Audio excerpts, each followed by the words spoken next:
wọn lọ sọ́run.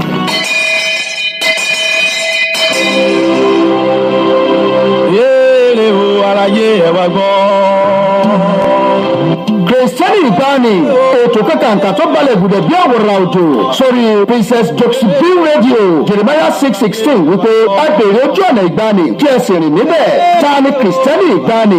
Irú ìgbé ayé wo ló yẹ kí kìrìsìtẹ́nì ìgbàanì máa gbé? Ta ni wòlíì? Báwo la ṣe mọ wòlíì òtítọ́ àti wòlíì èké? Lórí ètò ilé òtún máa gbọ́ wẹ́rẹ́wẹ́rẹ́ látẹnu àwọn làmìlaka ẹni àlórí Ọlọ́run.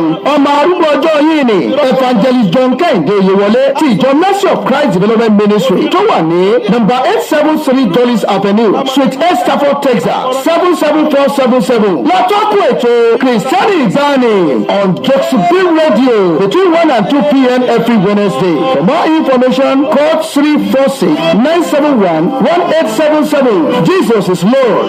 Tó àlùdó wípé mo rí ọ̀rọ̀ tuntun àtayé tuntun. Níbi tí ìmọ̀lẹ̀ ayé máa ṣàkóso rẹ̀, níbi tí àṣebìṣèbàjẹ́ kò nílé ríbi dúró sí.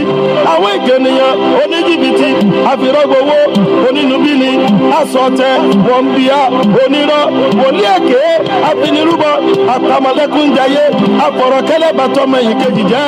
Kò nílé ríbi farapamọ́ sí o. Kéèrè o, aráyé ẹ wá gbọ́.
Kábíyèsí arúgbó ọjọ́ agbógbó tó kọjá ogbó àgbààgbà tó kọjá àgbàlagbà òòrùn mọ ní sẹ́fàyà tí aláàfin àjọbọ oní ìtí àánú oníbùgbé ògo mímọ́ ni ọ́ ọba tí ń gbébi mímọ́ jẹ mímọ́ wo mímọ́ ṣe mímọ́ tó fi mímọ́ ṣaṣọ bora ọba tí ìtẹ́ rẹ̀ mọ́ onínú mímọ́ ọlọ́kàn mímọ́ ọba tí ń jẹ́mi ní òkun dẹ̀dẹ̀ tẹ́rùtẹ́rù adára tán apẹ́tán olùmọ̀ àgbà tó tayọ lọ́gbọ́n ayé ọba tó tẹ́rẹ̀rẹ̀ láì lópin ẹ̀rù jẹ̀jẹ̀ tí ń bonílé bàlejò lẹ́rù ọlọ́run tí ń jẹ́ ìyanu o mo kọ́ ba níwèé gbèje mo bọ̀wọ̀ fọ́ba níwèé gbẹ̀fà mo bá burúburú níwájú ajíkanlù kan pọ̀ òpà kan wò kan yè adó ti ní lẹ́yìn asòótọ́ akọ̀mọ́gbètìkà lẹ́yìn olórí ogun aṣáájú ogun lálọ akẹ́yìn ogun lábọ̀ ọba tó ń wò wá ọba ríran jùlọ lọ ẹ̀rù jẹ̀jẹ̀ tí ń bonílé bàlejò lẹ́rù mo ṣe kábíyèsí fẹ́dùmarè lónìí o mo kó nílé mo kálejò mo kí gbogbo wa mo ní ẹ káàbọ̀ sẹ́rí òtó yín ètò wa Kìrìsìtẹ́nì ìgbàanì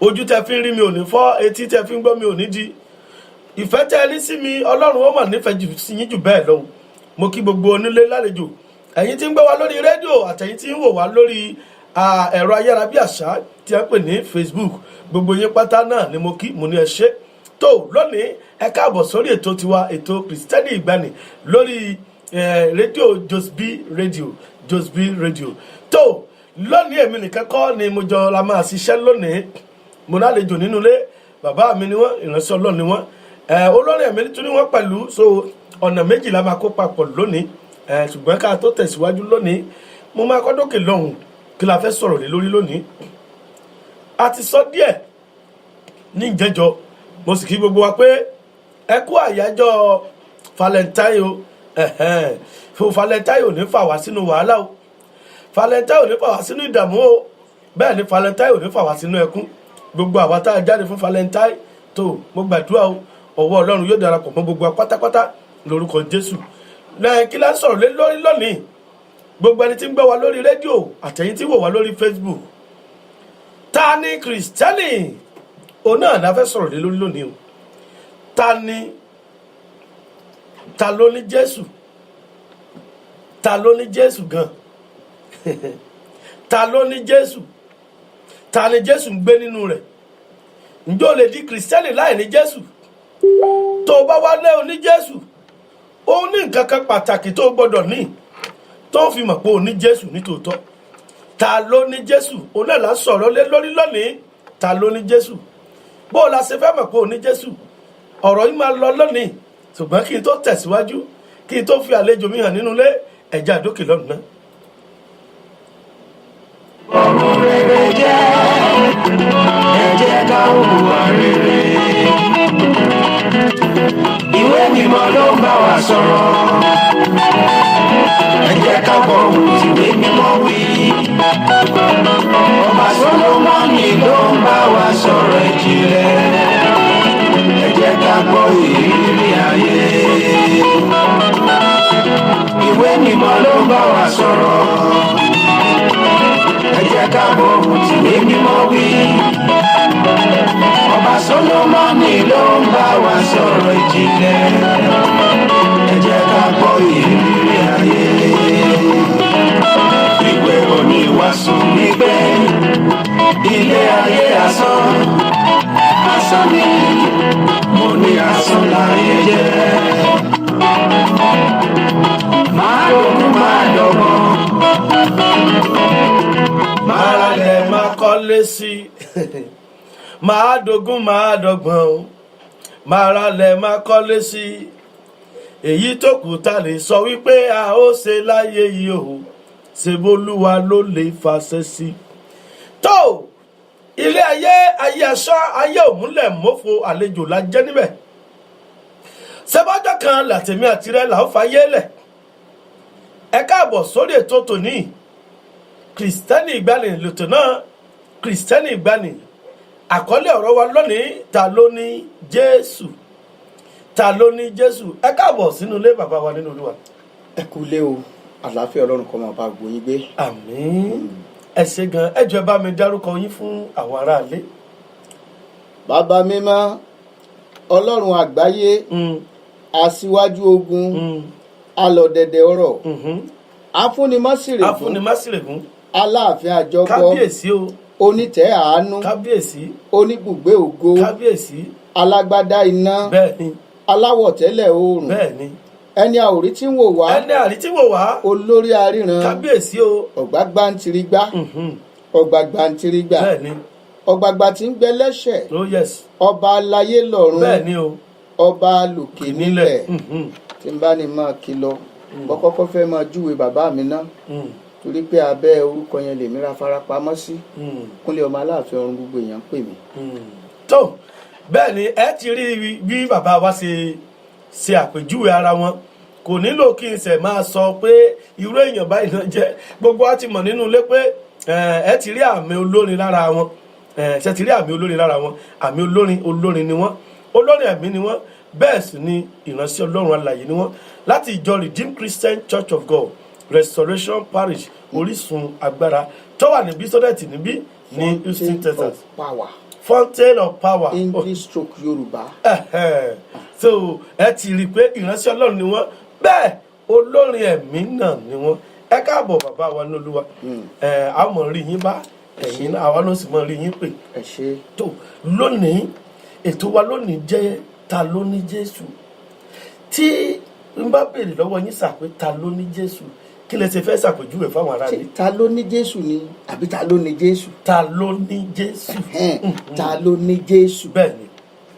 ẹni tó ní Jésù ó ní ẹni tó ti ronúpìwàdà kúrò nínú ẹ̀ṣẹ̀ tó fi ayé ẹ̀ fún Kristi pé lónìí o mo jáwọ́ kúrò nínú ẹ̀ṣẹ̀ mi o Jésù Olúwa mo fayé mi fún ọ máa jẹ́ Olúwa mi máa jẹ́ olùgbàlà mi tó sì ronúpìwàdà tó wá ń gbé ìgbé ayé Jésù tá a wá rí àwòrán Jésù nínú ayé ẹ̀ bí a ṣe rí bí ó jẹ́ pé ní Áńtíókù ńlá kọ́kọ́ pé àwọn ọmọ ẹ̀yìn ní Kristẹni torí wọ́n rí àwòrán Jésù nínú ayé wọn torí pé ìṣesí wọn ìwàsí wọn ìsọ̀rọ̀ sí wọn ọba ti Kristi lọ wọ́n ní dájúdájú àwọn ọmọlẹ́yìn Kristi lélẹ̀ àwọn olùtẹ̀lé Kristi ní eléyìí lásìkò wọn ní Kristiẹ́nì ẹni tó ní Jésù àwòrán Jésù ọ̀hún nínú ayé ẹ̀ torí ní téèyàn bá ní kò lè fún yàn torí ní téèyàn bá ní náà ni ó mọ fún yàn ẹni tó ní Jésù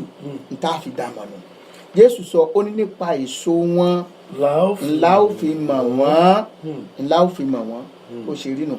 ẹ ṣé bàbá wa ìbéèrè tí mo tún fẹ́ kẹ́ ẹ bá mi yànnà náà á rí nínú ìwé Jòhánù kìíní 1 John chapter 4 number 16 and 19 1 John chapter 4 number 16 and 19 Jòhánù kìíní orí ìkẹrin ẹsẹ̀ ìkẹrìnlá àti ẹsẹ̀ ìkọkàndínlógún and he said, and so we know the love that God has for us, and we trust that love. God is love. Those who live in love live in God, and God lives in them.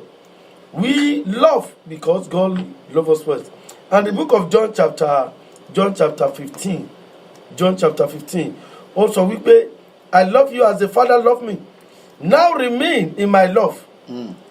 I have obeyed my Father's commandment, and I remain in his love. In the same way, if you obey my command, you will remain in my love. I have told you these things so that you can have the same joy I have, and so that your joy will be fully possible joy. This is my command. Love each other as I have loved you. The greatest love as a person can show, it is to die for his friend. This is my command. Love each other. So bàbá wa ní Olúwa, Jésù sọ fún wa níbi pé ìfẹ́ ni òun. So ẹ̀ta ló wá ní Jésù ṣe àwọn tí gẹ́gẹ́ bí ẹni tó pẹ́ pẹ́ lómi àsopọ̀ òun fàyè òun fún Jésù. Ṣé ẹni tó fàyè ẹ̀ fún Jésù tí ò sí ìfarahàn ìfẹ́ nínú ayé ẹ̀ ṣé ó ní Jésù náà? n tí fi dáhùn inú Bíbélì tẹ̀ka yẹn náà ní fi dáhùn. Yes sir. ẹ ṣíwèé Jòhánù kìíní yẹn náà orí 3 ẹ bá ń ka láti ẹsẹ̀ kìíní títí dé ẹsẹ̀ ìkẹẹ̀ẹ́dógún sí ìkejìdínlógún ẹ sáré bá mi sí ìwé Jòhánù kìíní yẹn náà 1 John chapter 3 from verse 15 to 18 ẹ bá mi kà á ṣé ẹ rí mbẹ̀ yẹn. 1 John. à ń wá lọ́wọ́ àbí òní mo fẹ́ fi dáhùn òní ó ṣílẹ̀kùn ọ̀rọ̀ tí ó fẹ́ jáde òní ó ṣílẹ̀kùn ọ̀rọ̀ yẹn.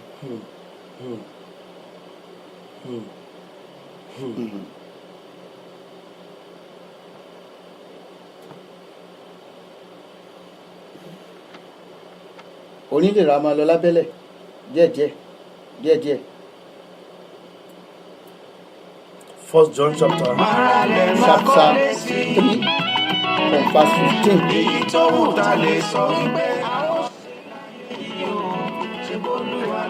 Okay. 1 John chapter 3 verse 15 to 18.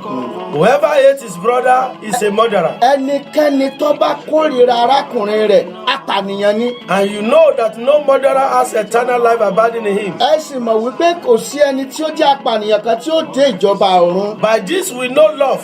nítorí ìdí èyí ni àwa mọ̀ ìfẹ́ rẹ̀. Because he laid down his life for us. nítorí pé ó fi ẹ̀mí rẹ̀ lélẹ̀ fún wa. And we also have to lay down our life for brethren. àwa náà gbọ́dọ̀ fi ẹ̀mí wa lélẹ̀ fún ara ó tó ń bẹ̀rù náà. àkọ́kọ́ béèrè ẹni mélòó nù wa ló lè fẹ̀mí rẹ̀ lélẹ̀ fún ara. sẹ́yìn ẹ lè fẹ̀mí yín lélẹ̀ fún mi mo lè ẹ dáhùn sínú yín. èmi lè gbìyànjú tèmi. àwọn bọ́lá olóòtú wa àwọn Bọ́lájí ṣe lè fi ẹ̀mí yín lélẹ̀ fún yín ẹ má jẹ́ tiẹ̀ tí sọ láàrin princess àti ọmọ ọba tàbí ṣetán láti fẹ̀mí rẹ̀ lélẹ̀ fún ara wọn kóníkàlùkù dáǹsíkún rẹ̀ ní o ìfẹ́ gidi nìyẹn ó ní a ní láti ṣe tán láti fi ẹ̀mí wa lélẹ̀ nítorí àwọn ará ṣùgbọ́n tí àpọ̀lọpọ̀ wa ta ní fẹ́ kú kò sẹ́ni tó fẹ́ kú ọyẹ tẹ̀síwájú bọ́kànlá yẹn díẹ̀ ni. ó dàbí ọ̀rọ̀ Mósè nígbà tí iná bí Ọlọ́run tó lóun fẹ́ pa àwọn èèyàn Ísírẹ́lì run Mósè wá sọ wípé dípò kó pa àwọn èèyàn yìí run kúkú mú òun fúnra kúkú mú òun. ẹni mélòó ló ṣe tán láti wà rúpo Mósè òun lónìí. ẹ jẹ́ kí n kà síwájú. But whoever has this world goods and sees his brother in need and shut up his heart from him. orí arákùnrin rẹ̀ ó wà nínú àìní ó sì tì ọkàn rẹ̀ mọ́. And shut up his heart from him. How does the love of God abide in him? arákùnrin yẹn wà nínú àìní kò lóúnjẹ kò lówó kò níṣẹ́ ó sì pajúdé ó sì ṣàìbẹ̀tì ó ṣèrànwọ́ ṣé ìfẹ́ Ọlọ́run wà nù yẹn. à ń sọ nípa ta ló ní Kristi ni o ẹ̀dẹ̀ wàá gbé wa lọ sí ẹni tí ó ní Kristi ó gbọ́dọ̀ ní ìfẹ́ torí ìfẹ́ ni Ọlọ́run bílí pé Ọlọ́run fi aráyé tó bẹ́ẹ̀ gẹ́ ó fẹ́ ọmọ bí rẹ̀ kan ṣoṣo fún wa pẹ̀ntẹ́ni tó bá gbàgbọ́ ó ń kan ṣoṣo tọ́lọ́run ní our God is a generous so ọmọ tí kìnìún bá bí kìnìún náà ní ọjọ́ bọ́ ọ bá wá pé ẹ lọ́mọ Ọlọ́run tó wà generous tó nífẹ̀ẹ́ ó yẹ ká fura sí ọ ó nífẹ̀ẹ́ ọmọlàkejì ẹ ìfẹ́ ọ̀nà oríṣiríṣi ìfẹ́ ló wà ìfẹ́ àjọṣètò ìfẹ́ kanu ìfẹ́ àjọ wà ní Josby rédíò iléeṣẹ́ kan náà lájọ wà ìfẹ́ kanu ìfẹ́ ọmọ chọ́ọ̀chì kan jọ ní wá ìjọ kan náà ní wá ìfẹ́ kan náà nu alumni kan náà ní wá ọmọ skul kan náà láti jáde ìfẹ́ orí Facebook yẹn tiẹ̀ pọ̀ lọ jàrán àtẹni tí bí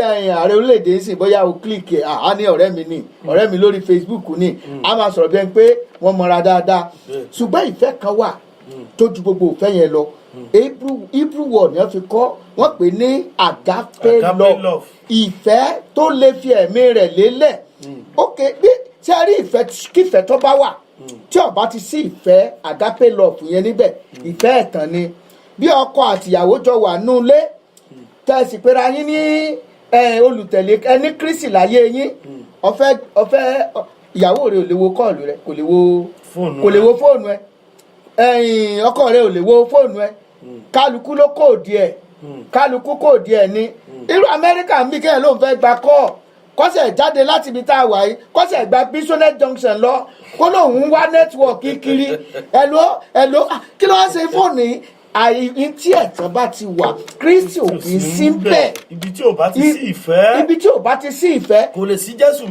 Jésù mbẹ̀ èyí ló máa mú mi lọ síbi ìbéèrè kejì sá èyí ló máa mú mi lọ bí àkàtàn ẹjẹ ká àkàtàn náà ẹjẹ àkàtàn ẹsẹ̀ 18 ó ní pé my little children ẹ̀yin ọmọ mi. let us love in word. ẹ jẹ́ ká let us not love. ẹ má jẹ́ ká fi ẹnu ọ̀rọ̀ lásán. let us not love in words. ẹ má jẹ́ fi ẹnu lásán ọ̀rọ̀ lásán. and in tongues. àti láhán lórí ahọ́n lásán. but indeed. láti inú ọkàn kẹ̀tẹ̀kẹ̀tẹ̀. and in truth. àti nínú ìṣe ká fi hàn fìfẹ́ yẹn hàn olóòfẹ́rẹ́ èèyàn kan ebi ń pa hey bro God bless you it is well nígbà tí ọ̀wẹ́ kò wẹ́ nǹkan kan fún ọwá ní it is well kí ló wà ńbẹ̀ yẹn ìfẹ́ wo nìyẹn bẹ̀ yẹn ibi tí wọ́n fẹ́ mú jáde nù ẹni tó ní Jésù lótìtọ́ àti lódodo ìfẹ́ nítorí pé Kristi ń gbénu ọkàn rẹ̀ ò ní àpẹ́ àmúdẹ̀jọ arákùnrin yẹn lọ mo rántí ijọ́ kan èmi àti àwọ̀ mi à ń bọ̀ àwọ̀nú ọkọ̀ nígbà tá a wá ń lọ mo wá ń sọ fún wípé arákùnrin tá a gbé tó bọ́lẹ̀ yẹn mo ní I've been having burden in my heart to give him 2,000 naira. àti kọjá ìyàwó mi ní Olúwa ń bá ẹ sọ ó dẹ̀ panumọ́ park kíákíákíá ẹsẹ̀kẹsẹ̀ mo park mo bá tún sáré lé ẹnìyẹn lọ mo láti pè pé kó jọ kó má bínú I have to give the 2,000 ṣe rí 2,000 yẹn àṣẹ Ọlọ́run lò ó láti ṣiṣẹ́ ìyanu kan nú ayé ẹ̀ ni.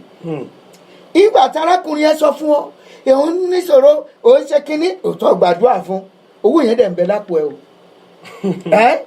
ẹlòmíì ń bọ̀ gan-an ọgbọ́n ó ń bọ̀ ìpalẹ̀ oúnjẹ yẹn mọ́ ìpalẹ̀ oúnjẹ yẹn mọ́ kò ní lọ bọ̀rọ̀ ní ìsìn nínú ọ̀rẹ́ mi kan sọ fún mi lọ́jọ́ kan ìyàwó ẹ̀ dúró níbi kiosk àwọn brọ́dà méjì yẹn wọ́n mọ̀ pé ìyàwó ẹ̀ ni nítorí wípé ó jẹ́ olórin ẹ̀mí ìmọ̀ ta CD rẹ̀ fáwọn èèyàn pé ẹ bá mi rà ìyàwó ẹ̀ kẹ̀dẹ̀rẹ́ executive officer ní tán mọ̀ jẹ́ pé wọ́n wá di wípé àwọn méjì yẹn wá ń sọ̀rọ̀ wọ́n wá sọ wípé brọ́dà yẹn ti ń bọ̀ nísìnyí tó wọlé yẹn ọmọ máa ẹja kóńbé ọmọ máa tọrọ owó lọ́wọ́ wá sí wọn máa sọ pé kára CD òun kára kínní ẹja kóńbé láti ìwé ètò fún wọn máa fi style tọrọ owó lọ́wọ́ wa ìyàwó ẹ̀ wá dé ló wá sọ fún pé so ti wá di nǹkan bẹ́ẹ̀ yẹn ẹ̀yin ẹ wá wò ṣé ìfẹ́ wà nù yẹn ká wá sọ pọ́kùnrin yẹn jẹ́ni tó wá ń tọrọ jẹ́ ń tòótọ́ ṣé bí passion iṣẹ́ ìránṣẹ́ calling tó ní ló ti sọ pé ẹ bá mi ra CD mi in Christendom no nínú agbo pé wọ́n máa wá síbí báyìí sí wọ́n máa sọ wípé ẹ ra CD mi it's a way of begging us kí ló ní tẹ́nìkan ò ní yọ̀dà fún wa. mo ń kí ìyáàfin Abímbọ́lá Kọ́lé Oṣó láti United Kingdom ẹ káàbọ̀ sórí ètò yìí ìyáàfin Olúwatóyìn Jonathan Adésínà mo kí yín o. Yes, my brother Daddy Gbenga Ebenezer láti Qatar, you are welcome to the program. Yes, Ọlájùmọ̀kẹ́ Olúyìdé, you are welcome. Tèmítọ́pẹ́ Ọlá, you are welcome. Mọ́mì mi ìdápadà ògo mi Kẹ́hìndé láti New York, ẹ káàbọ̀. Yes, Amos Omítúndé, you are welcome. Olúmọ Ayọ̀délé Balógun, you are welcome. Ta ló ní Jésù? Ẹ̀yin gẹ́gẹ́ bí ìránṣẹ́ Ọlọ́run. Ẹ̀yin gẹ́gẹ́ bí ìránṣẹ́ Ọlọ́run. Bóyá ẹ fẹ́ darapọ̀ mọ́ wa lórí ètò yìí, ẹ̀yin náà fẹ́ dá sétò yìí, ẹ lè pè wọlé sórí ẹ̀rọ ìbánisọ̀rọ̀ wa +1 281 406 8830 +1 281 406 8830. Ẹ sì lè pè sí ẹ̀rọ ìbánisọ̀rọ̀ +1 346 971 1877 +1 346 971 1877. Ẹ lè pè wọlé kẹ́ ẹ bá wa dá sí ètò náà. Àánú Matthew, ẹ káàbọ̀ sórí ètò tòní. Tó ẹ̀yin gẹ́gẹ́ bí ìránṣẹ́ Ọlọ́run, láàrin àwọn ìránṣẹ́ Ọlọ́run tá a lá ń jèrè ọkàn, ṣé ìfẹ́ òtítọ́ wà láàrin àwọn ìránṣẹ́ Ọlọ́run?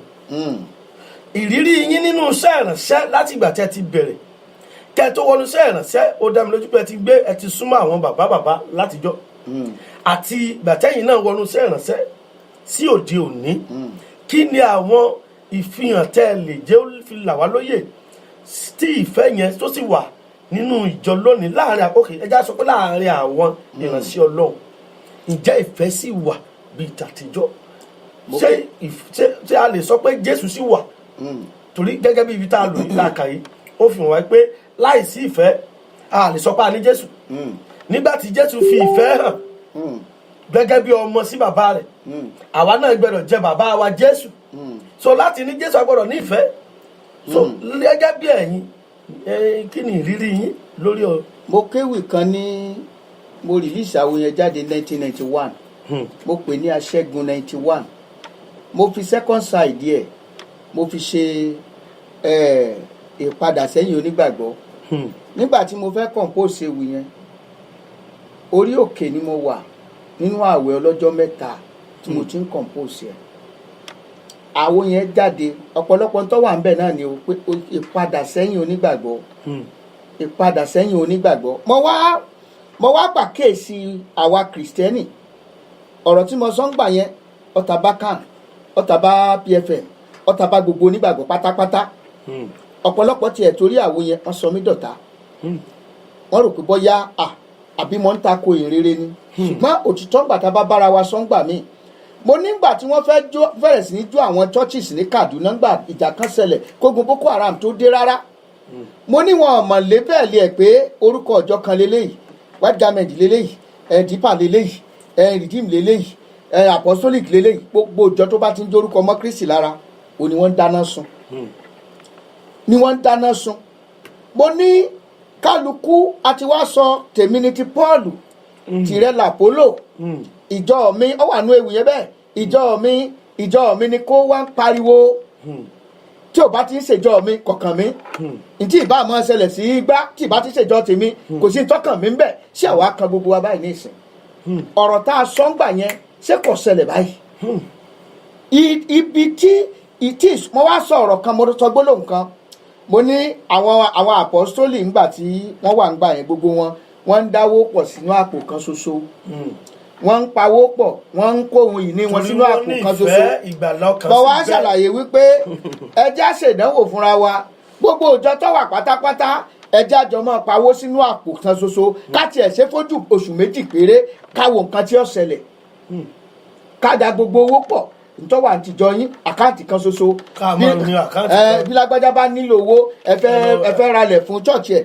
ọ̀yẹ́ ẹ lọ mówó ń bẹ̀ ẹ lọ kọ́ chọ́ọ̀chì lágbájá ẹ lọ mówó ń bẹ̀ àwọn ìyẹn wọ́n jẹ owó líìsì sílẹ̀ ẹ lọ sẹ́tù wọn kí gbogbo wa kájọ máa live ní ìṣọ̀kan ẹ̀mí àparò kan ọ̀gádù kan lọ ọjọ́ tírú ẹ̀ bá ṣẹlẹ̀ ọjọ́ yẹn ni Jésù máa dé. a jẹ́ pé ní tòótọ́ ìgbàlà dé. ọjọ́ yẹn ni Jésù máa dé ṣùgbọ́n kí ni kálukú ń ṣe lónìí mo fẹ́ ta ló ní Jésù. competition tèmi ló tóbi jù tìgbà ló tóbi jù ìjọ wo ní ìjọ tí Ọlọ́run fààyè gbà tó wò wípé ìjọ kékeré mínísírì kékeré ẹ jẹ́ ká lọ rèé ràn lọ́wọ́ ẹ jẹ́ ká lọ gbé ọwọ́ ẹ̀ sókè ìjọ wo ìwọ mínísírì kékeré náà tí wọ́n fẹ́ ràn lọ́wọ́ kí ni ìpìlẹ̀ ṣe rí kí ni ìpìlẹ̀ ṣe rí ṣe fẹ́ bá wí lásán chọ́ọ̀chì ẹ olóbínú jáde òfìà tí Jésù bá ń bẹ láyé ẹ wàá fara ẹ sábẹ́ ìtẹríba bí wọ́n bá discipline ẹ ọ̀ráìtì o ọ gbọ́dọ̀ fi ara ẹ sí abẹ́ ìbáwí. pásọ̀ kan ní chọ́ọ̀chì wọ́n ní ṣe deliverance lọ́sà ṣe kìnnìkan ló lọ anoint ibi tí ọ̀yọ́ anoint tó yé yín. ó anoint ibi tí ọ̀yọ́ kọ́ anoint. kìnìún ẹ wá sáàdì ọ̀dọ̀ àlùfáà àgbà àlùfáà bàbá pé fún nǹkan tó ṣe yìí níbi tó tẹ̀ tí ń jiyàn obìnrin tó ṣe kìnìún yẹn ṣe at the end of the day wọ́n tuntun mẹ́lẹ́tò obìnrin tó ṣe nǹkan tó ṣe kìnìún ìsìn yẹn kàn fún 14 ní ìṣẹ́jú alàgbà ẹ̀ àlùfáà àgbà wá sọ pé tó lọ́ọ̀rẹ́ lọ suspension ọ̀sẹ̀ méjì lọ́ba yarí lọ́ba bínú wọ́n ṣe máa suspend òun ó bínú ọlọ́rin dájọ́ tiẹ̀ náà lẹ̀. ẹ wá worú eléyìí kí ni yóò ṣe ní ìbárẹ́ pẹ̀lú ìjọ ti. ta ló wá ní Jésù báyìí. ibi tá à ń lọ náà nù. ta ló wá ní Jésù báyìí. àtúnṣe yẹn kọ́lọ̀ nǹkan bá wa tún ṣe. prọfẹ̀tì adéníyì Stephen Adéwùmí ẹ káàbọ̀ sórí ètò yìí Yétúndé Abbey you are welcome. mo ráàánú gbà ìlérí Olúwa you are welcome. Kẹ́mi Ògúnníyì you are welcome. tó bàbá wa tí mo ń fi ọ̀rọ̀ jómi tó rọrọ̀ pẹ̀lú wọn náà ní pásítọ̀ Kúnlé Adédèjì tí gbogbo ènìyàn mọ̀ sí Kúnlé Aláàfin Ọ̀run ti ìjọ Ìràpadà tí wọ́n ń pè ní Redeemed Christian Church of God. Yes.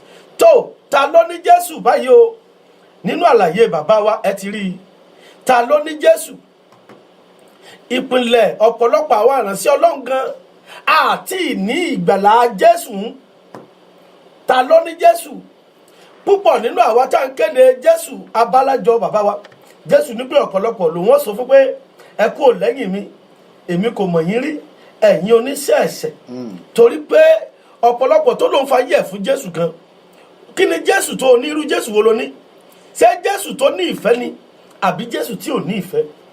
ẹ jẹ́ ká tún wà pẹ̀rẹ̀ kan oní kìrìsìtẹ́nì ni ọ́ o ti ní Jésù gẹ́gẹ́ bí olùgbàlà nínú ilé tó ń gbé èkí wọn gbọ́n kí ẹ ò ní dáhùn sẹ́yìn ẹni ó fi hàn pé Kristi ń gbénú ẹ èmi ìbáyẹn sọ̀rọ̀ inú chọ́ọ̀chì kan mi ìbáyẹn sọ̀rọ̀ wọn ò lè lo koro báyẹn wàhálà ni eré kan wà táwọn ìpìlẹ̀ rere ṣe ń gbà kan obìnrin yẹn mọ̀mọ́ díkínẹ́sì ní nínú eré yẹn ìbínú iná ni agídí iná ni ìsìn wojú Ọlọ́run fọmọ ọwọ́ ń bọ̀ láti chọ́ọ̀chì mo rò pé orí kìíní tí wọ́n ń sásọ lé aṣọ tiẹ̀ ti gbẹ lómi sì fẹ́ sásọ wọ́n dẹ̀ ra bá ká aṣọ yẹn pẹ́pẹ́pẹ́ àṣà pé wọ́n ká aṣọ yẹn báyìí ó yarí rẹpẹtẹ ni wọ́n mọ̀ bẹ́tì wọ́n ní kìíní kan ló gbé bíbélì jù sẹ́gbẹ́ kan ẹlòmíà ní màá bọ́ gbàlà sẹ́gbẹ́ kan màá bá ẹja rẹ́kẹ́rẹ́kẹ́ gbé Jésù sẹ́gbẹ́ kan màá bá ẹja rẹ́kẹ́rẹ́kẹ́ ọgbẹ́ bíbélì sẹ́gbẹ́ kan wọ́n máa ń bì ìyá ìmú wọ́n máa ń dìímú kọ̀ mọ́ gbọ́ àkókò yẹn òun láńgẹ́lì tó fẹ́ gbé ìbejì wá fún áńgẹ́lì yẹn dẹ̀ dúró ó wá gbé dúró ó ní mo ó dẹ̀ dúró títí wọ́n bẹ̀ títí yóò parí ìjà irọ́ olóhùn ògbà wọ́n bẹ̀ tí irọ́ kò ara àwọn tó wá tí ẹ̀ náà ti wojú ọlọ́run tí àwọn lọ chọ́ọ̀chì tí tó wá ń là wọ́n níjà àwọn ò wí pé wọ́n ní alábùkún fún ní onílàjà tó rọ́mọ ọlọ́run wọn máa ń pè wọ́n áńgẹ́lì bá hand over abéjì ìyá yìí ọ̀gbọ́ o tí wọ́n parí kò mẹ́ áńgẹ́lì ya gbọ́mọ fún ẹni tí tó wá lájà ó sì rè ó ti fẹ́ parẹ́ sórí òkè ọwọ́ adé ṣàánú mi. So ìwọ tó lọ ní Jésù kí ni ìhùwàsí rẹ ládùúgbò tó wà ìfẹ́ wo ló fi hàn kí ni ìṣesí rẹ sí aráalé rẹ àwọn ẹbí rẹ ẹlòmíì gan sí ọkọ àárín ọkọ àtìyàwó bóun lọkọ àtìyàwó ṣe máa gbénú ilé wọn láwọn ò bára wọn sọ̀rọ̀ for months àwọn kan ọdún kan sì wọ́n jẹ́ ń jí wọ́n jọ ń jẹun wọ́n ń jẹun wọ́n àti bára wọn sọ̀rọ̀ wọn kíra wọn irú ìgbésí ayé wo nìyẹn odò ló ní kírísì olóòní kìsì irú ẹ̀mí wo ló tiẹ̀ wà nú yẹn gan tó ṣeé ṣe fún ọmọ ọlọ́run sá. ó tiẹ̀ ní ìbéèrè ńlá kan tí mo fẹ́ béèrè ẹ lè dá sẹ́rí ètò yìí o gbogbo èèyàn pátá 281+1 281 406 8830 +1 281 406 8830 ẹ lè tún lè pè wọlé sórí ẹ̀rọ ìbánisọ̀rọ̀ +1 346 971 1877 ta ló ní Jésù ẹ̀yin gẹ́gẹ́ bí olórin ẹ ti ẹ̀jẹ̀ ká tẹ̀sí kọ́kọ́ lọ sí inú ẹ̀yin gẹ́gẹ́ bí olórin iná ìsọjí ìyìn rere wà nínú àwọn olórin tẹ́lẹ̀ ó sì wà torí Jésù wà láàyè ìfẹ́ yẹn wà kódà ṣé ìrẹ́pọ̀ ìfẹ́ ìjìnlẹ̀ ìjọ sì wà láàrin àwọn olórin bíi tàtijọ́ ẹ jẹ́ béèrè bẹ́yẹn. ṣẹ́rí ibi tẹ́ ẹ lọ yẹn ìbéèrè yẹn gan ó ní pọ́nà nínú ó ní pọ́nà yẹn ni kó wà ambiguous láti fọ́ sí wẹ́wẹ́ torí ọ̀rọ̀ olórin ta ló lórin ẹ̀mí lákọ̀ọ́kọ́ ta ló lórin ẹ̀mí ṣé gbogbo àtàǹkọ́ ìyẹn ká tẹ̀ kọ́ bẹ́ẹ̀ pé ta ló lórin ẹ̀mí. jọba pé tí ìfẹ́ bá wà látò lè stress Jésù bẹ́ẹ̀ ló jẹ́ kí n kọ́ béèrè pé. níta àkọ́kọ́ béèrè ni wípé Bíbélì sọ̀rọ̀ kan ó ní faith cometh by hearing and hearing by the word of God. Yẹni pé nípa gbígbọ́ ni ìgbàgbọ́ ti máa ń wá àti nípa gbígbọ́ ọ̀rọ̀ Ọlọ́run. Àwọn wo ló give birth to olórin ẹ̀mí? Church give birth to the gospel singer. Àbí òye yín? Ọmọ tí kìnìún bá bí òun náà ni kìnìún ló máa jọ. Ó túmọ̀ sí pé ńgbà tí iná chọ́ọ̀chì ti kú. So ọmọ tí kìnìún bá bí iná wo ni olórin fẹ́ gbé bọ́ta. Ẹ máa gbọ́ ńgbà tí iná chọ́ọ̀chì òkúta o àwọn chọ́ọ̀chì sì wá o ìrere sì wá o nígbà tí Èlíjà sọ ọlọ́ọ̀bá Ọlọ́run ó ní Ọlọ́run ó nìkan ṣoṣo ló kù nínú gbogbo àwọn wòlíì Ọlọ́run ní panumọ́ mo ní àwọn 7,000 prophet tí mo rí sáà fún ara mi kọ́mọ wulẹ̀ sọ̀rọ̀ dé ìhà abẹ yẹn àwọn èèyàn Ọlọ́run wà àwọn ìránṣẹ́ Ọlọ́run wà àgbóhùn wọn ni ṣe rí àwọn ariwo tó pọ̀ jù àwọn ariwo tó pọ̀ jù ṣe rí nígbà tí ọ̀rọ̀ tí olórin ẹ̀mí bá ń gbọ́ nínú chọ́ọ̀chì ẹ̀ òun náà ni yóò fi compose orin tó bá fẹ́ kọ òun náà ni yóò fi ṣe ìhùwàsí wù nígbà tó bá jẹ́ wípé o gbọ́dọ̀ lówó kò ní fi ṣe ìwọ tó dẹ̀ jẹ́ wípé o ò ní owó yìí wọn ò recognize ẹ nínú church definitely a lọ praise night kan lọ́jọ́ kan praise night lápé o ẹ̀rọ káwọn kan wá síwájú ẹ̀gbọ́n ni wo ni wọ́n kọ. Olúwa fún mi ní mọ̀ ní o fún máa ò pé ṣé praise night lélẹ́yìn. ẹ̀yà ara lé ẹ lè pè wọlé ẹ lè dá sétò yìí. ẹni àlè bá wí n tó gbọ́ ohun tí a bá fi sínú fèrè onífèrè ọ̀pọ̀ jáde àbí òye ọ̀pọ̀lọpọ̀ olórin ẹ̀mí mi wọ́n ń tọwọ́ bọ tí ó yẹ kí wọ́n tọwọ́ bọ̀ lónìí ìjẹ́ rí lọ́wọ́ àwọn bàbá wọn ni àbí òye bàbá tó bí èmi lèmi máa jọ àbí òye ohun tí mo bá jẹ látọ̀dọ̀ wọn òní máa pọ̀ síta àbí òye ibi tí olórin ẹ̀mí ibi tó bí olórin ẹ̀mí jáde ń gbà mí gan ó ní fi ṣe pẹ̀lú ìgbésí ayé ẹ̀ ó ní fi ṣe pẹ̀lú orin tó ń kọ ó ní fi ṣe pẹ̀lú ìhùwàsí ẹ̀ láwùjọ nígbà tí ó bá sọ pé olórin ẹ̀mí ń ṣe kínní ibì kan lọ́sà ti jáde wá wọ́n sàrànwó ń bẹ̀ wọ́n ibì kan ló fi jáde olórin ẹ̀mí tí mo ti lẹ́yìn ọ̀nà tí máa rí pé wọ́n ti máa pé kò burú jù kò burú jù náà kò burú jù nígbà rí pásítọ̀ níbi tẹ́mi ti jáde wá ó tiẹ̀ lè gorí pẹpẹ kọrin ni láì jẹ́ pé ìgbàlà rẹ ọdẹ mọ́ránmọ́ mo tiẹ̀ tọ́lọ̀ sí dájú jí ìgbàlà rẹ ọdẹ mọ́ránmọ́ wọ́n sì wo ìgbésí ayé ẹ̀ dáadáa fínífíní ìjọba bá sì rí pínkì lọ báyìí ọlọ́mọdé àṣìṣe ni sàmọ́ ibi tí discipline bá wà ọmọ inú ilé náà á wà discipline bẹ́ẹ̀ ni àbí òye yín so nípa gbígbọ́ ó ní ìgbàgbọ́ ti wá ohun tó o bá gbọ́ ó ní wàá pọ̀ síta ọmọ tí kìnìún bá bí kìnìún ní ọjọ́ ọ̀rọ̀ wà ń bẹ o ẹ̀yin ará lé olórin ẹ̀mí kan wá sọ́dọ̀ mi lọ́jọ́ kan ó ní bọ̀dá Kúnlé ó lóun ti ń wá promoter ti pẹ́ ó lóun ti wá promoter ti pẹ́ ó ní ṣùgbọ́n òun wá jàjàrí kan ó ní wọ́n wá mú un lọ́dọ̀ bàbá kan ọkùnrin wọn tà bí wòlíì ni o bí kan ni o oríṣi gbogbo àwọn babaláwo kan ti di wòlíì báyìí nísìn wọ́n wá pé tó a ṣiṣẹ́ kan fún ọ o iṣẹ́ tá a ṣe ni pé ó gbégbá ó máa gbé igbá ó gbégbá pọ́n ọba gbégbá yẹn ó ní wò ó àwọn olórin ẹ̀mí jàǹkànjàǹkàn igba alágbájá rè igba àtàmẹ̀dò rè igba akínní rè. orin ẹ̀mí náà dẹ̀ náà kọ́ o. lọ́wọ́ bá mi pé. ẹ̀yin ará lé ẹ̀gbọ́n ta ní Jésù oníkó wá bi mí léèrè wípé. kí ló fà á abájọ táwọn èèyàn fi ń jókòó lé. oníkó náà wá bi mí léèrè pé ṣé mo gbé gbá ni mo ní ìmọ̀ tí ń jẹ́ gbá o n ò rí gbá rí dákun mọ́ gbé gbá o bó bá bá gbé gbá o lè mọ́ tọ́jọ́ o káwọn tó gbóni ẹ jáde kan máa forí ẹ lábẹ́ lọ kí wọ́n sì kú tàbí kí nǹkan kan ó ṣe ọ́ àjú gbogbo rẹ lọ ẹni tó bá gbégbá kí gbá ọ̀run àpáàdì ni o ìdí ẹ̀ nìyẹn bí èèyàn kan bá ń pé ẹ wá bá mi gbé gbá ọ̀pẹ irú gbá wo irú gbá ọ̀pẹ wo lọ́mọ ọyẹ ká máa yànnà náà irú gbá wo náà ní kò gbé o irú gbá ọ̀pẹ wo náà ní kò gbé ìṣe bí irú ẹni tó lọ gbé oríṣiríṣi nǹkan bẹ́ẹ̀ náà nítorí bá rí lọ́dọ̀ àwọn bàbá rẹ̀ náà ni torí nísìn ibi tọ́rọ̀ ìrere tí ọ̀rọ̀ kìíní tí ó tẹ̀ ọ̀rọ̀ ìjọ oníkan tó lé sí nísìn ọ̀ wò dáadáa fínífíní kò wo ibi tó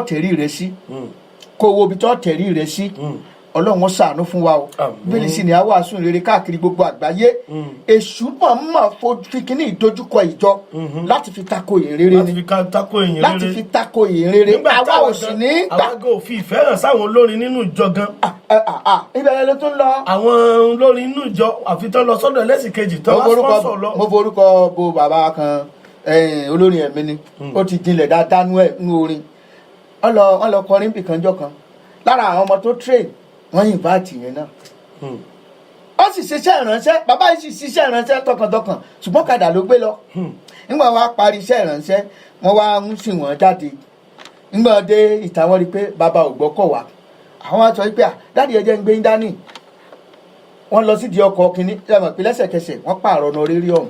wọ́n pààrọ̀ envelope tó fẹ́ fún wọn. wọ́n fún wọn bọ̀yọ̀ ọ̀gá ni wọ́n àbí kan ni wọ́n fún bàbá tibí tó ti ṣiṣẹ́ àyàsí làágùn wọ́n gbé fílòpù tiẹ̀ lé lọ́wọ́ yọ̀ọ́dá máa ń tó gbé káàdì mọ̀ wá díjọ́ kejì torí pé ọmọ yẹn jẹ́ ọmọ olóòótọ́ sí ọ̀gá ẹ̀ tọkọ níṣẹ́ iṣẹ́ orin ẹ̀mí ló bá mú ìdámẹ́wàá ẹ̀ lọ ǹjẹ́ èlò ní ìdámẹ́wàá bàbá ìdámẹ́wàá mi rè èlò lè lọ́wọ́ pé 10,000 èwo tún ní odò mi lẹ́yìn ìta lọ lánàá ni àwọn lè ta lọ lánàá yẹn náà ni bàbá wa sọ fún pé 20,000 náà fi sí inú envelope tóun nítorí pé bàbá ògbọ́kọ̀ lọ mọ́tò lọ kọ̀gbọ́kọ̀ lọ ó ti ṣẹlẹ̀ sáwà yìí náà rí ó ṣẹlẹ̀ sí alọ́bì kan wọ́n invite wa àkókò tá a wí àgbọ́kọ̀ lọ gbogbo àkàtú lónìí gbogbo akànbọ́lẹ̀ pìpìpìpì wọ́n sì sọ fún wa pé iye báyìí làwọn ò fún wa o káká àwọn talking drum wa kákó kan báyìí wá adẹ̀kó wa abọ́lẹ̀ pìpìpì alọ láti Ìkòròdú lọ sínú Àdá ẹ̀yin náà bó ṣe máa rọrùn tó àparí iṣẹ́ ìrànṣẹ́ wọ́n wá lò wá títí lálẹ́ ẹjọ́ yẹn wọn ọ̀mọ̀já lọ títí aago 10 alẹ́ tá a sì gbọ́kọ̀ wá a sì máa kú òun bẹ́ẹ̀ yẹn nígbà tá a wá parí wọn wá ní wọ́n fẹ́ ṣe mítìn pẹ̀lú wa o pé wọ́n enjoy iṣẹ́ ìránṣẹ́ tá a ṣe lọ́jọ́ tá à ń wí. Wọ́n ní nǹkan tán expect, mo ní kí ni nǹkan tẹ́ ń fẹ́ ṣé onítàkó tó ní only it was wonderful but they are expecting kí ni nǹkan tẹ́ ń fẹ́ talking drummer wà ń bí everything gbogbo nǹkan tí ẹ fẹ́ ká ṣe òun la ṣe ọmọ ayé mi pé torá àgbọ́kọ̀ dẹ̀ǹdẹ̀ wá ṣé inú ọkàn yẹn ni anointing wà ọ̀pọ̀lọpọ̀ àṣìṣe ni àwọn ìjọ ń ṣe ń gbà míì wọn náà ìdí ẹ̀ làwọn olórin náà àìlómìn náà lọ rẹ́ǹtì ọkọ̀ tí tọ́lọ́run ò tí ì pèsè fún wọn wọn á ní packaging ni ìtí ìjọ gan ṣe ń gbà míì ẹnìkan sọ ọjọ́ kan ó ní bàbá ẹ̀ ni olórí ìjọ yẹn ó wá wò wípé àwọn méjì tó wá ó wá wò wípé nítorí pé ẹnì kejì ó lóun ló ṣiṣẹ́ ìránṣẹ́ jù ó lóun wá sọ fún dáàdì wọn pé òun ò láìkí nǹkan tí wọ́n ṣe yẹn ẹni tó ṣiṣẹ́ ìránṣẹ́ jù ó lẹ̀ fún ní nǹkan tó tóbi ẹ wá gbé nǹkan pẹ́pẹ́ lé lọ́wọ́ bó jẹ́ wá ní òun wá tiraka láàyò pé òun máa bless ẹni yẹn báwo la ṣe ń ronú kí ni ìrònú wa gan so ọ̀pọ̀lọpọ̀ nǹkan nìjọ gan fà lórí ọ̀rọ̀ àwọn olórin ẹ̀mí ká má bàa ni mo ṣe sọ pé béèrè ń nípa náà. tó gbogbo ẹ̀yin ará lé òun náà lẹ̀ ń gbọ́ yẹn o ta ló ní Jésù tí a fi Jésù hàn nínú ìwà wa àti ìṣe wa ẹni ní Jésù tí ò nífẹ̀ẹ́ kò ní Jésù o torí ìfẹ́ gangan ni Jésù kó o tó lè ní Jésù wà ní ìfẹ́ ẹni tó dẹ̀ fẹ́ ní ìfẹ́ yóò pa òfin Jésù mọ́ ó ní tí o bá nífẹ̀ẹ́ mi pa òfin mi mọ́ ta ló ní Jésù ìgbé ayé wo là ń gbé ìgbé ayé ọlọ̀tẹ̀ ẹni tí sọ̀rọ̀ ẹ̀yìn alárànkàn oléròkèrò abatẹnijẹ́ àwọn afinúpàyàn spiritual assassin ti wà ní ìjọba yìí spiritual assassin wọ́n paná ẹ̀mí ó yẹ spiritual assassin ta ló ní Jésù. ẹ ṣe mọ̀ wípé ṣe é rí ọ̀pọ̀lọpọ̀ ẹlòmíì kò ní lù sí heaven nítorí pé ó ṣàgbèrè àbí torí pé ó parọ́ agbóró jalè ìkorò inú bitterness òní ó tẹ ẹlòmíì lọ sọ́run àpáàdì lágbájá sẹ̀mí ń lè dáríjì wọ́n ti bá ń parí ẹ̀ èmi ò kí mọ́ o ọ̀sán ń dì kiri náà ni ọ̀hún dì kiri náà ni abájọ tí oríṣiríṣi àìsàn tí ọ̀yọ́ ọmọ wọlé wá tẹ́ ń gbàdúrà àwọn ká ní ìkorò ọkàn ìmọ̀ fa kánsà ń fa àìsàn sára ènìyàn ìkorò ọkàn inú ni bí ni àrán kan ó ti ra ọkọ̀ ńgbà ó ti ra ọkọ̀ yẹn ó ti wá kó pé ọmọ tí kò kíláàsì ti wà èmi ìbá rìn máa mo ti rí o ti ń rí ìgbéraga láyé ẹ̀ bẹ́ẹ̀ ni ìyẹn ò dẹ̀ lérò inú ẹ̀ tó àsàpọ̀ ní mọ́tò witchcraft spirit nìyẹn tí èèyàn bá kọ́lé tí wo ò tí ì lówó àti kọ́lé jẹ́ kí inú ẹ̀ dùn sí báyọ̀ lọ sí ibẹ̀ ra nǹkan síbẹ̀ kí o fi ìdùnnú rẹ hàn ṣùgbọ́n nígbà tí ọba pé àkókò yẹn ló bẹ̀rẹ̀ sí ní rí àṣìṣe ẹ̀ tó rí àṣìṣe ẹ̀ àkókò yẹn ló rí àṣìṣe ẹ̀ witchcraft spirit ni. ta ló ní Jésù àròjọ́ mú lọ sọ́kùn lónìí àrí ọjọ́ lónìí yìí a ò ní gbà àkókò yín púpọ̀ ta ní Jésù gan ṣé Jésù ń bẹ nínú ayé rẹ ọ̀pọ̀lọpọ̀ àwọn tí wọ́n rí ìfẹ́ tí a fi ìfẹ́ hàn sí tí wọ́n fi wá sínú Jésù ọ̀pọ̀lọpọ̀ wọn ni wọ́n ti padà sílé wọn báyìí tí wọ́n fẹ́ lọ ṣọ́ọ̀ṣì mọ́ torí tó ń bá pàdé ń bẹ̀ ó ti yàtọ̀ sí ohun tí wọ́n rí tẹ́lẹ̀. ẹ̀jẹ̀ á tún sọ̀rọ̀ síbẹ̀ yẹn náà ìwọ tó olóò fẹ́ràn Jésù oní Jésù ṣé torí èèyàn kan ò fìfẹ́ hàn sí ọ́n ṣọ́ọ̀ṣì ọlọ́ọ̀lọ́mọ́ ní ibi tó ti ń ṣiṣẹ́ rẹ ṣé gbogbo èèyàn lọ fẹ́ràn bẹ́ẹ̀ sọ́gà rẹ ọba ọjà rí tó bínú kò ń bẹ́ẹ̀ òbínú kò ń bẹ́ẹ̀ ṣọ́ọ̀ṣì nìkan náà la rí fíngbà míì.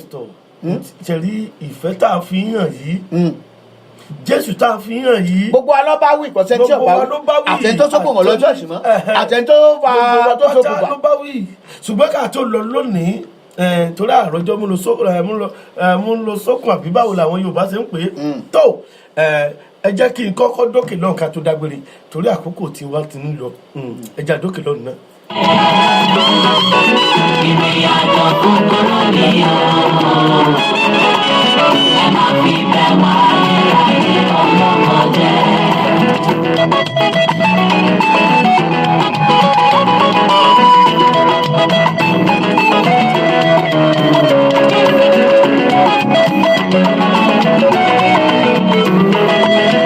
Mama ayé ẹ̀bọ̀rún jẹ́.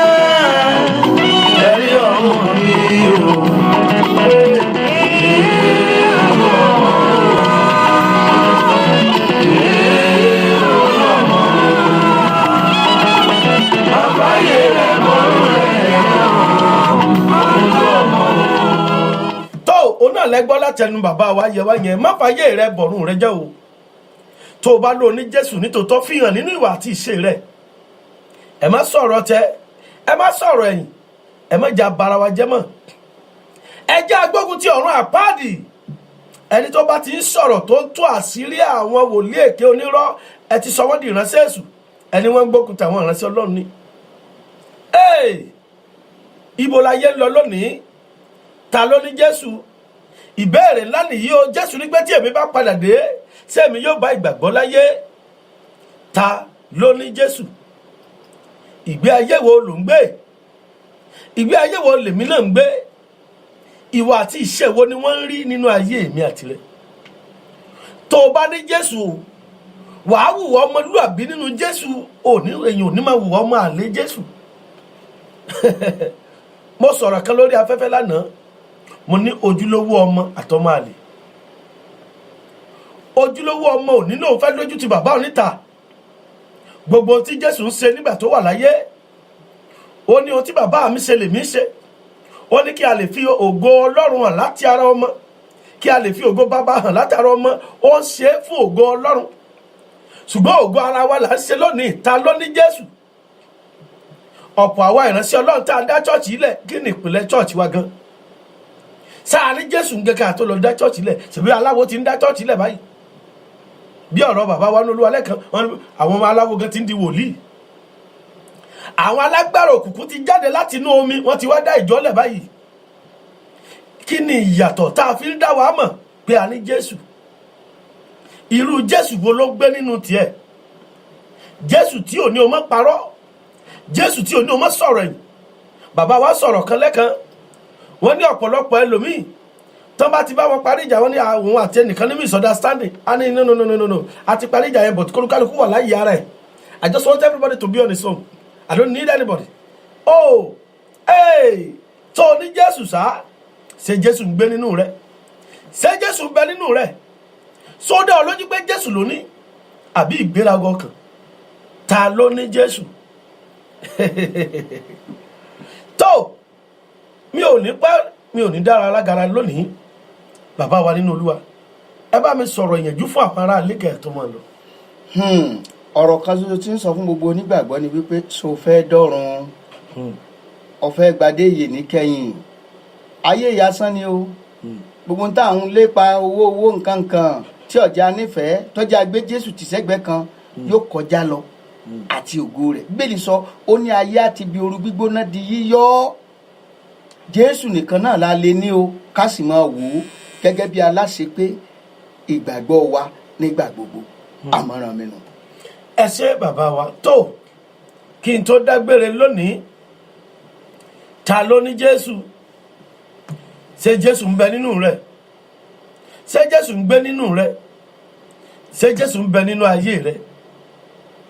Olùgbọ́ mi lónìí ìwà àti ìṣe wo ló fi ń fi Jésù tiẹ̀ hàn níbi iṣẹ́? Alára kíkan wọn ò gbọdọ̀ tẹ̀ ọ́ mọ́lẹ̀ níbi iṣẹ́. Wọ́n ní alẹ́ sọ pé òun náà ní Jésù o. Ẹlòmíì ò lè wàásù bí iṣẹ́ mọ́ torí ìgbé ayé tó ń gbé ń bẹ̀ kò fi Kristi hàn. Wọn ò rí ìfẹ́ nínú rẹ̀. Ẹlẹ́ṣẹ̀ ń bẹ ń ta wọn ò lè súnmọ́ nítorí pé ò fi ìfẹ́ Kristi hàn. Ta ló ní Jésù? Sáwa wòlíì ta lẹ́bùn ni? Sẹ́ni lẹ́bùn ló ní Jésù ni? Sáré ìran ni ó ní Jésù ni? Sọ́ni wàásù ló ní Jésù ni? Àbẹ́ni tí ń ṣàgbèrè? Àbẹ́ wọn tá ń ṣe ìyapa? Ẹ má súnmọ́ Pásítọ̀ Kúnlé o. Ó ń bá dádì wájà. Àwa ìránṣẹ́ Ọlọ́run ẹ kẹ̀yìn àwọn ọmọ Ọlọ́run tó yẹ ká máa darí sọ́nà ìyè. Ẹ wá kọ́ wọn ní ẹ̀mí ìkorò, ẹ̀mí ìbínú, ẹ̀mí ìyapa, ẹ̀mí ọ̀tẹ̀.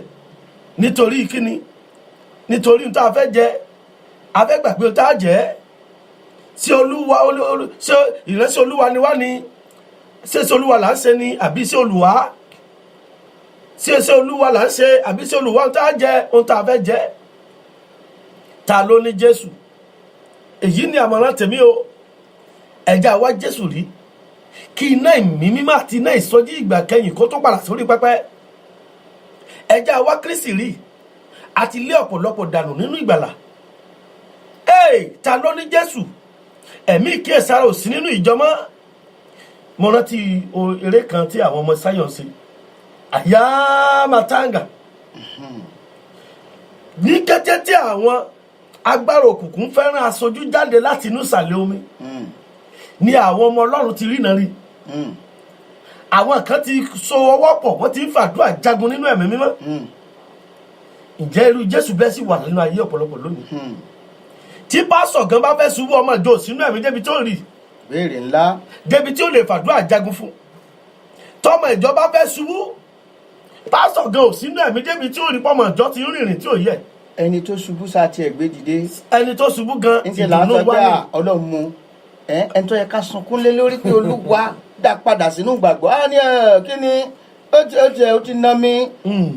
ta ló ní Jésù kọ́lọ́run kó ràn wá lọ́wọ́ tó èyí náà ni màá bá fi sí lọ́wọ́ kí ọba tó dá ayé àti ọ̀run kó di èmi àti yín mú kó ràn wá lọ́wọ́ dé kẹ́yìn ká má sọ ìjọba ọ̀run wa nù ká má fi ayé wa ká má fi bọ ọ̀run jẹ́ o tó orúkọ tèmi ní ajínrere John Kẹ́hìndé Oyèwọlé ọmọ arúgbó ọjọ́ ti ìjọ Mercy of Christ Development Ministry tó wà ní 873 Dulles Avenue Suite 8 Starbuck Texas 77477 bóyá ẹ fẹ́ pè wá ẹ fẹ́ bá wa sọ̀rọ̀ lórí prógrámù yìí àbí ẹ fẹ́ dá sí ètò àbí ẹ fẹ́ mú kí a bá yín polongo ìsọjí ìyìn rere ó lè pè wá sórí ẹ̀rọ ìbánisọ̀rọ̀ +12814068830 ẹ lè pè wá sórí ẹ̀rọ iléeṣẹ́ rédíò Josibi rédíò fún ìpolówó ọjà yín ni o ẹ fẹ́ polówó ìkéde ìsọjí yín ni o ẹ pè sórí +12814068830 àtẹ̀mí àti yín àkúkú ní fi ayé wa àní fi bọ̀rún wa jẹ́ tó mo kí bàbá wa amójú ẹ̀rọ wa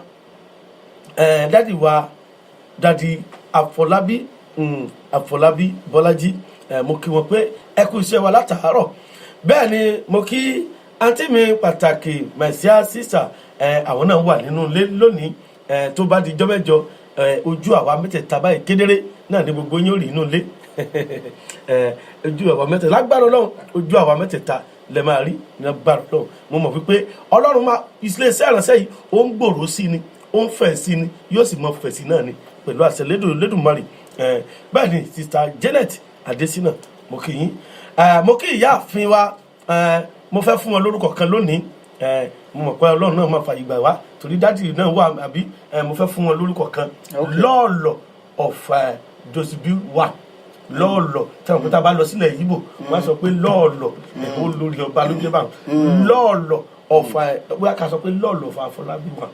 ok lọ́ọ̀lọ̀ Àfọlábí wà. ọjọ́ ọ̀la ṣèwúyè. so ọ̀gá èyí náà làá máa fi sì lọ lónìí yóò dára fún wa iléeṣẹ́ wa kò ní jó bẹ́ẹ̀ ni ojú tẹ́fí rí mi ò ní fọ́ etí tẹ́fí ń gbọ́ mi ò ní di ilé ò ní lé yín ọ̀nà ò ní nà yín ọ̀nà ò ní dàrú mọ́ ẹ̀yìn lójú ó dá ó tún dìjọ́ mẹ́jọ. ilé ayé yìí asán ayé òmùlẹ̀ mọ́ fún ọmọ mi.